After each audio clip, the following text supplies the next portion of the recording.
सुता सारिखे पूर्ण वैराग्य जाणते, वशिष्ठा परिज्ञान योगेश्वराचे, कवी वाल्मिका सारिखा मान्य ऐसा. नमस्कार माझा सद्गुरु रामदासा.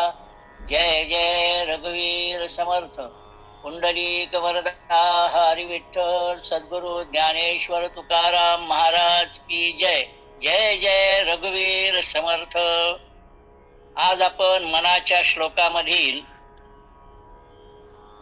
100वा जो श्लोक आहे तो पाहणार आहोत. अत्यंत महत्वाचा श्लोक आहे. श्लोक पुढील प्रमाणे, यथा सांगरे कर्म तेही घडेना, घडे कर्म ते पुण्य गाठी पडेना, तया पाहता सर्व भूती असेना. दया दया दया पाहता दया पाहता सर्व भूती असेना, मुकाचे मुक्ती नाम तेही वसेना. ठीक आहे, यातल्या एका एका शब्दाचा अर्थ आपण पाहू, एका एका चरणाचा विचार करूया. येथ सांगरे सांगरे कर्म तेही घडेना. यथा यथा सांग सांग यथा सांग यथा सांग हा शब्द आहे. आता या यथा सांगचं जर विवेचन करायचं झालं तर आपल्याला असं म्हणावं लागेल की वैदिक कर्म जे आहेत, ज्यामध्ये वेदाचे मंत्र म्हटले जातात, त्या रुचेमध्ये थोडा जरी बदल झाला तरी एकाचा विपरीत अर्थ होतो. त्यामुळे कर्म यथासांग काही घडत नाही. आणि म्हणून यथासांग कर्म घडत नसेल तर त्याचं जे फळ आहे तेही आम्हाला मिळत नाही. उदाहरणासाठी एखादं उदाहरण पाहूया, म्हणजे मग हा विषय थोडासा लक्षात येईल. की कुंभकर्णाने तप केलं होतं आणि देवही प्रसन्न होणार होते. अर्थात त्याच्या देवाच्या युक्त्याही आहेत, त्या नाही. आपल्याला यथासांगचा विचार करायचा आहे म्हणून हे सांगतो. आणि म्हणून सरस्वतीला त्यांनी सांगितलं की त्याला ब्रह्मपद पाहिजे, परंतु ब्रह्म हा शब्द त्याला उच्चारता येता कामा नये, अशा प्रकारची काहीतरी व्यवस्था करा.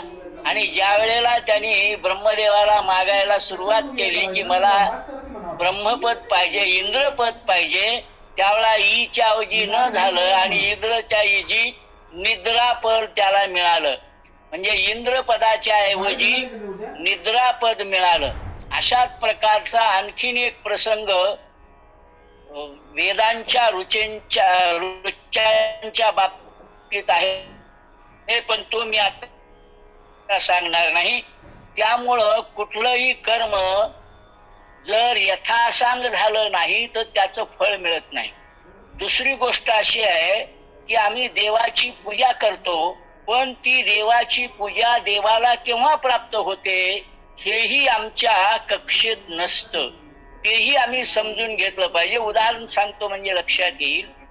भगवान श्रीकृष्ण ज्यावेळा दुर्योधनाकडे शिष्टाई करण्यासाठी आले होते तेव्हा भगवंतांच्या निवासाची आणि राहण्याची व्यवस्था दुःशासनाच्या महालात करण्यात आलेली होती. मग दुःशासनाच्या महालात आणि सर्व प्रकारच्या सुविधांनी युक्त असलेला तो महाल होता. पण भगवान श्रीकृष्णाने तो स्वीकारला नाही आणि त्याला सांगितलं की माणसं दुसऱ्याकडे 2 कारणांनी जेवायला जातात. एक बरोबरीच्या नात्याने बोलवलं म्हणून, किंवा कुठेही खायला मिळत नाही, अन्न दशा झाली म्हणून. तर ह्या दोन्ही गोष्टी माझ्या बाबतीत नाहीत आणि तू माझा मित्र नाहीस, त्यामुळे मी तुझ्याकडे येणार नाही. साऱ्या हस्तिनापुरात ज्यांनी स्वाभिमानाने बोलवलं म्हणून ज्याच्याकडे जावं अशी एकच व्यक्ती आहे आणि त्या व्यक्तीचं नाव विदुर. म्हणजे या शब्दाने द्रोणाचार्य, भीष्माचार्य, कृपाचार्य आदी आचार्यांना सुद्धा बाद करून टाकलं. आणि मग आपण हे लक्षात घ्यायचं, हे म्हणण्याच्या तात्पर्याची भगवंताची भूमिका काय आहे. तर भगवंतांना 1 क्रमांकाच्या पैशाचा नैवेद्य चालतो, 2 क्रमांकाच्या पैशाचा नैवेद्य चालत नाही. हा त्याचा भाव आहे, हे आम्ही लक्षात घेतलं पाहिजे. आणखीन आमचे संत पूजेच्या बाबतीत योग्य पूजा कोणती आणि ती भगवंतांना केव्हा प्राप्त होते या संदर्भात म्हणतात, विष्णुमय जग वैष्णवाचा धर्म भेदाभेद भ्रम आमंगळ ऐकाजी तुम्ही भक्त भागवत कराल ते हित सत्य करा कोण्याही जीवाचा न घडो मत्सर वर्म सर्वेश्वर पूजनाचे. भगवंतांना पूजा केव्हा प्राप्त होते की ज्या वेळेला तुमच्या अंतःकरणात कोणाही बद्दलचा द्वेष नसतो तेव्हा. म्हणून यथासांग ते कर्म घडत नाही याच्या पाठीमागची ही अनेक कारण आहेत. आज आम्ही पाहतो शिर्डीच्या ठिकाणी बालाजीच्या ठिकाणी म्हणाले 1 कोटीचा हार अर्पण केला. अरे तू अर्पण केला पण भगवंतांना मिळाला का? त्याचं सरळ सरळ उत्तर मिळालं नाही. का नाही मिळाला? कारण भगवंत अशा प्रकाराने दुसऱ्याचं हित करून मिळवलेली संपत्ती घेत नाही किंवा त्याला प्रोत्साहन देत नाही, त्याला काहीही देत नाही, त्याला आशीर्वाद मुळीच मिळत नाही. म्हणून यथासांग जर कर्म करायचं असेल तर त्यासाठी सुद्धा धर्माचं पालन केलं पाहिजे. म्हणजे काय केलं पाहिजे? जोडोनिया धन उत्तम व्यवहारे उदास विचारे वेच करी उत्तमची गती तो एक पावेल उत्तम भोगील जीवखाणी पर उपकारी नेने पर निंदा पर स्त्रिया सदा बहिणी माया भूत दया गाई पशूंचे पालन तान्हेल्या जीवान वना माझी. अशी ज्या वेळेला तुझी अवस्था होईल आणि ते जे धन आहे ते तू काही प्रमाणात का होईना ईश्वर कार्यासाठी अर्पण करशील तेव्हाच तुझं कर्म हे यथासांग होईल. म्हणून यथासांग कर्म होण्यासाठी सुद्धा जे जे भेटे भूत ते ते मानी जे भगवंत हा भाव असला पाहिजे. जनसेवा हीच ईश्वर सेवा हा भाव असला पाहिजे.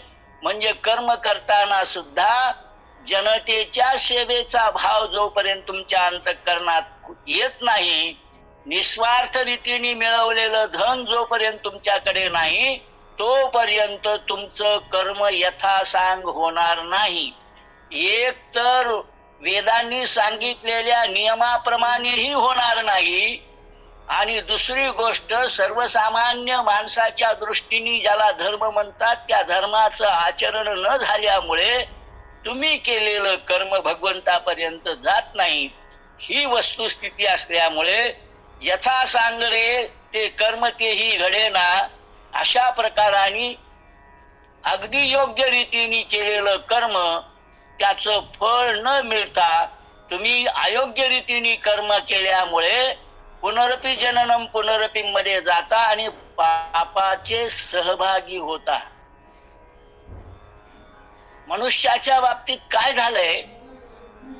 पूर्वसंचिताचा एक भाग म्हणून जसा आहे तसा जोपर्यंत त्यांना संतांचा सहवास लाभत नाही तोपर्यंत पूर्व जीवनात बदल होत नाही.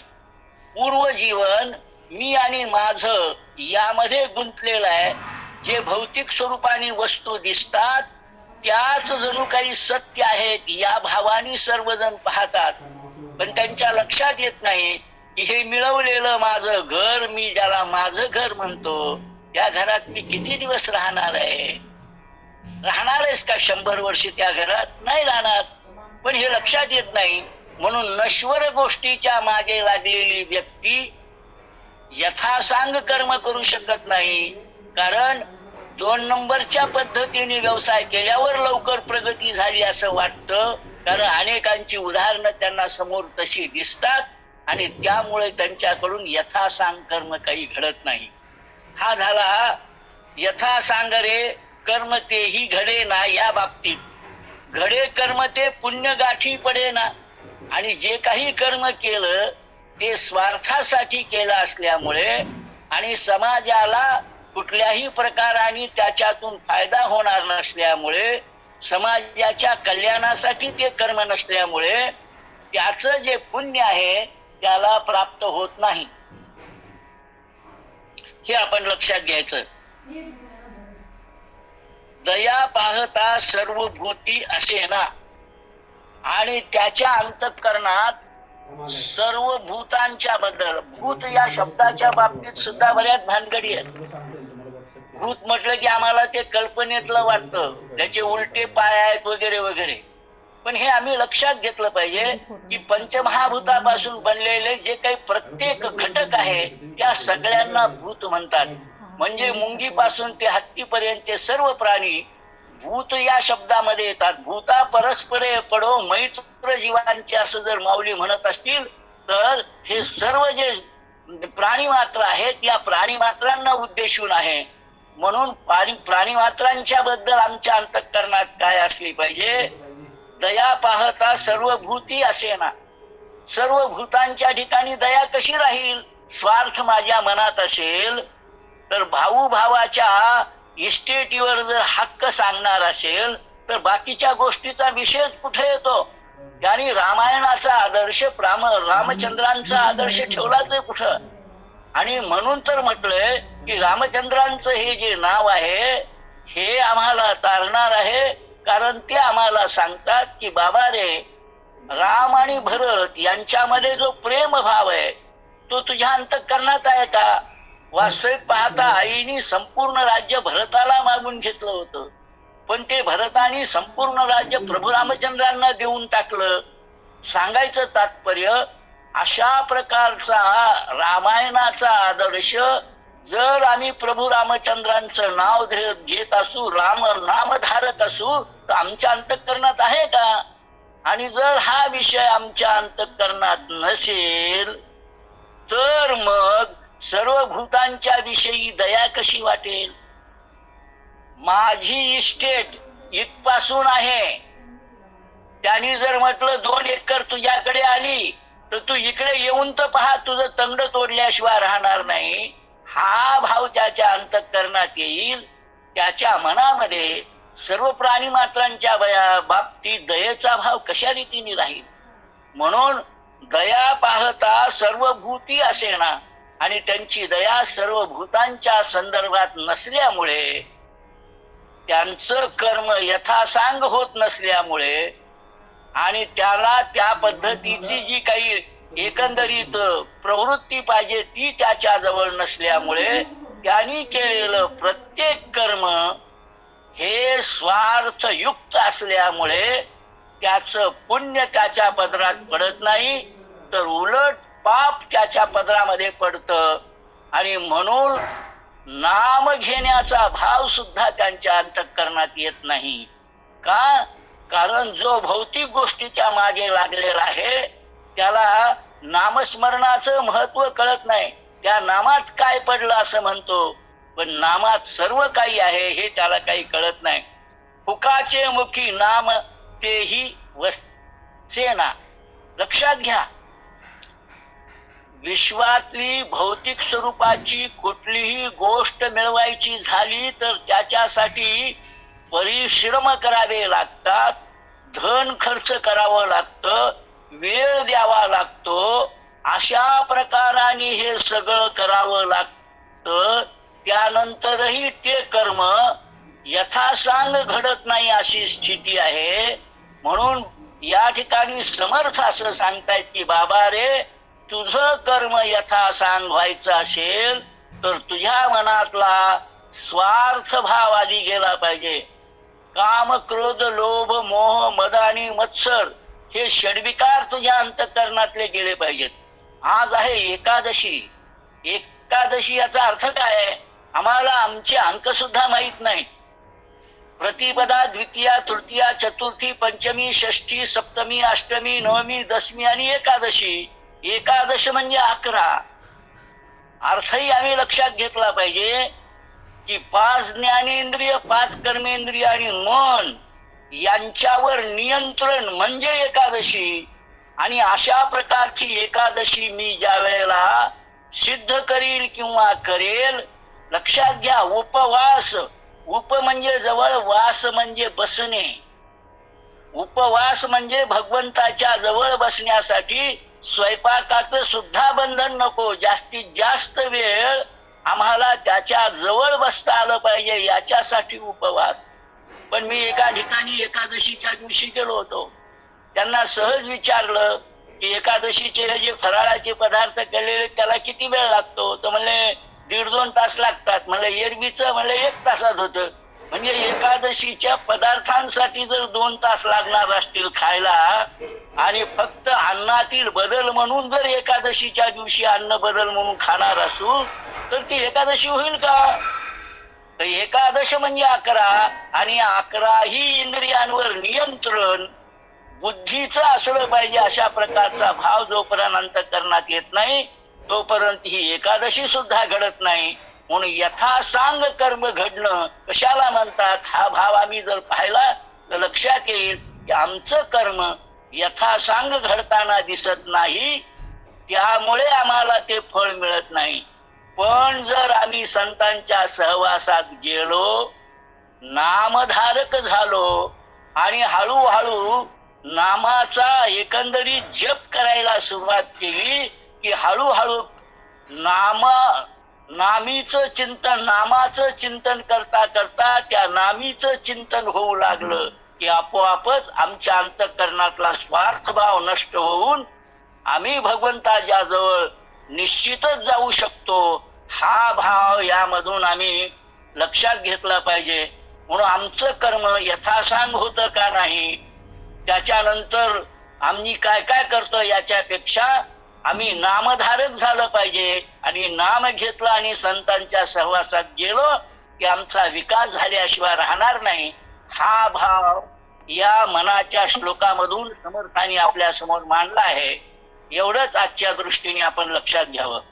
जय जय रघुवीर समर्थ. पुंडलिक वरदा हरी विठ्ठल. ज्ञानेश्वर तुकाराम महाराज की